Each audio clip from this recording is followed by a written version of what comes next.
What's up, everyone? Here we are. What better way to start off than to show off the bike, I suppose. Well, my little ducky is not doing so hot right now, so I guess I'll run you through it. 2023 Kawasaki KLR 650. I got the T-Rex crash bars, both uppers, lowers, and skid plate.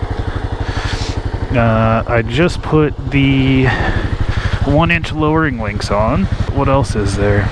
That's really it for modifications, I guess. Unless you want to count the sheepskin that I just got and the tail bag, which I really like. Here, I'll even show it to you. Rhino Walk. That thing holds a lot of stuff. It's pretty cool. And apart from that, and the two ducks, well, the duck and the hamster, that's really it. Very simple bike. How I got this bike. So I started out with a 2022 Ninja 400. That was my first bike. I really enjoyed that bike. I still miss it. A buddy of mine got a I want to say it was a 2017, but I know that's not right. KLR 650. Either way, I know for a fact he got a Gen 2. I asked him if I could just sit on it once, and he's like, bro, just take it around the parking lot. I was like, alright, I'm not gonna say no to that. Took it around the parking lot twice, instantly fell in love with it. After that, any chance that he gave me to ride his bike, I would take it. So I was like, well, I already have one bike, I really don't need two, and I don't want the two payments. So I decided I was going to sell the Ninja for the KLR. A month after test riding the KLR, I had one. And it's been a great bike ever since. I mean, I'm sure if you go through the KLR forums that you'll see these bikes were plagued with problems, especially with the steering. The 22 had the fuel pump issues, but that didn't really matter to me. I mean, I guess it did, but I also didn't really know any better at the time. It was a lot quicker coming out than it was going in. I got this, and it had the steering problem. Brought it to the dealer one day. They said they couldn't replicate, so I said, okay, maybe it's just because I'm not used to, like, the tires that are on it. I'm not used to knobbies. I've never ridden anything with knobbies on it. So I kind of chalked it up to that.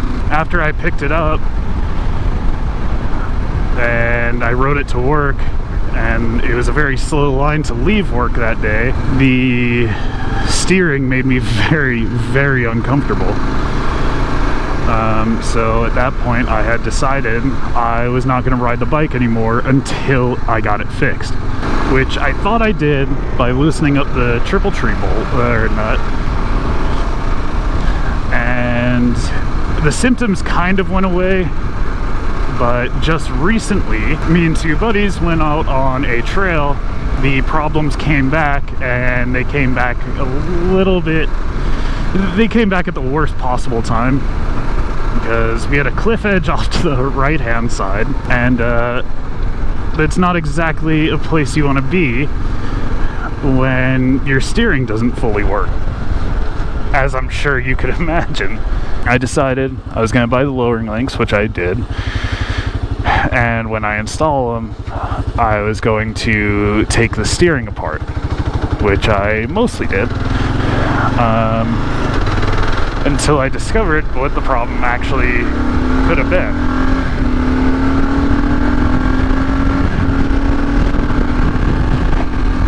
And when I made that discovery, I loosened up I'm just going to call it the spanner nut, because you're supposed to use a spanner for it, which I definitely did not have. I finally figured out what it was. I loosened it, I had the bike jacked up, I turned the steering a little bit, and it felt phenomenal. It felt exactly how it should be. And that made me really happy, as you could imagine. Because, I mean, at first I had a bike that I couldn't really even use.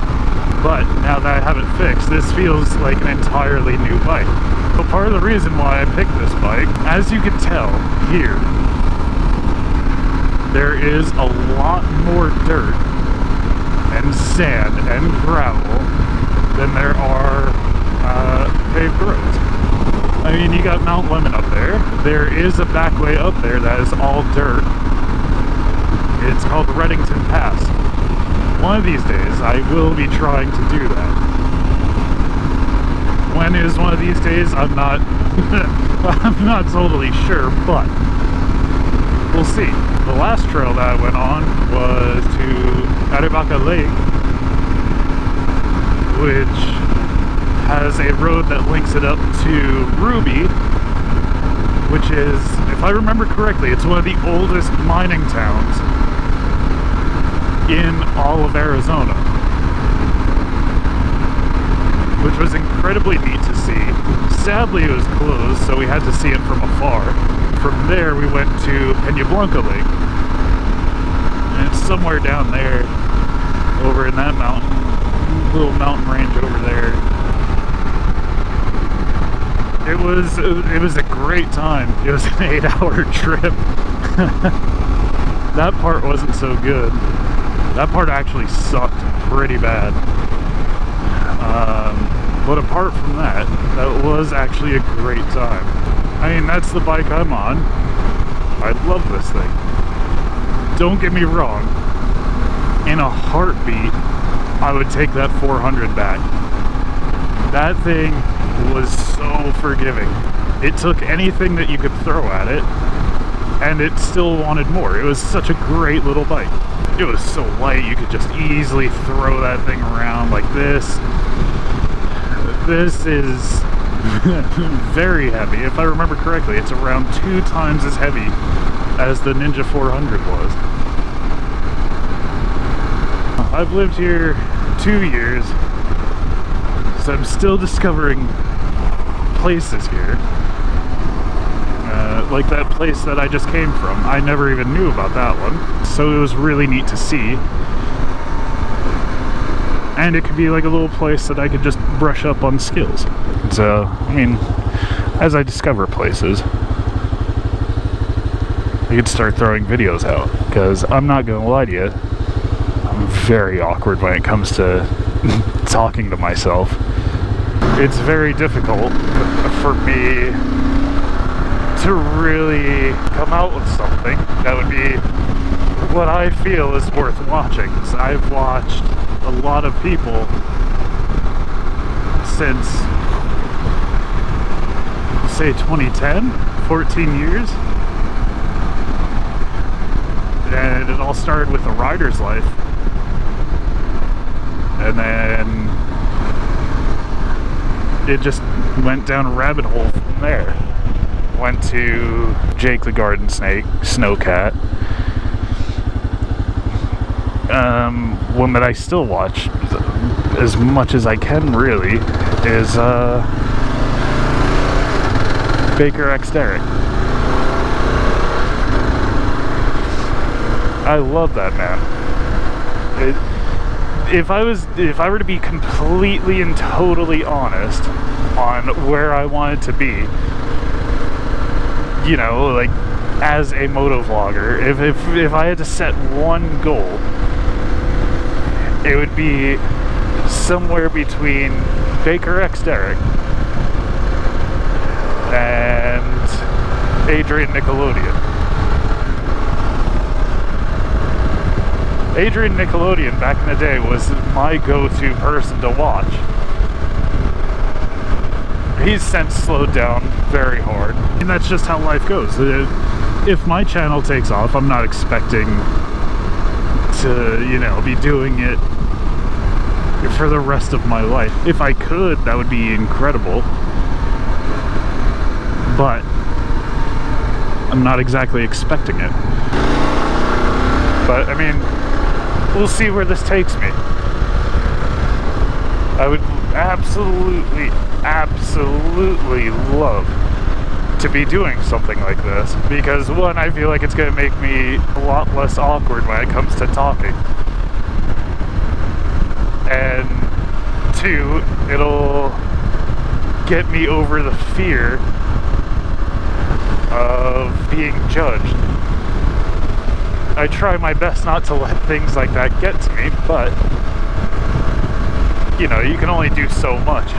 And three, I think doing this, just going out riding, it will make me that much better of a motorcycle rider, especially as the channel grows, if the channel grows, because I'm sure there's going to be people in the comments saying that I should do this, I should do that, I should, you know, do all these things to better myself. Like, I've watched Fortnite videos to try to help me better understand how to ride, but that's just one person. Whereas if you have multiple people in your comment section talking about, oh, you should do this or you should do that, don't do this, and you have multiple people going back and forth and explaining why, I feel like that will help a lot of people grow. I mean, for me, that's really just the name of the game, is I want to get better.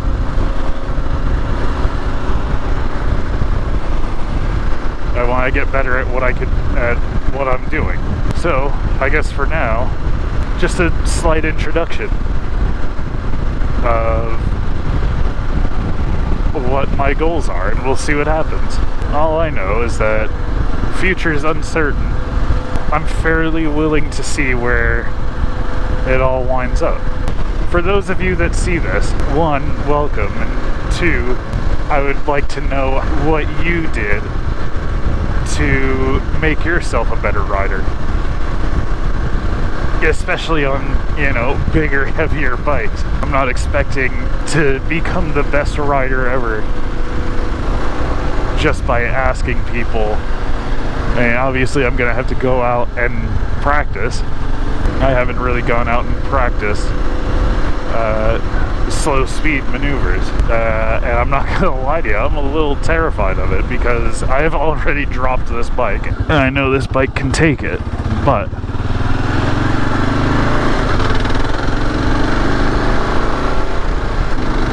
I'm more worried about myself than the machine, because I know the machine it'll handle anything. For those of you that have watched this, I appreciate it, and thank you.